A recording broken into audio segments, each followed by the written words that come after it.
This is a story about one man named Ramha. He was a giant man from the hills of the Khasis. He was a good man, but when his mother died, he became notorious.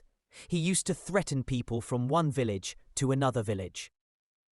It was said that one village named Rankilia refused to give him water, and in that day he drank all the water from that village that left the village in drought. Nobody dared to face him, even demons afraid of him. But there's one lady who cared for him. Even Ramha felt gentle when he faced her. One day, the lady invited Ramha to come to her house for the celebration and feast. But behind that, the lady had planned with the villagers to kill him. They grind the shattered glasses and mixed with the food. When Ramha arrived, he ate all the food, and in few hours he rampaged to death.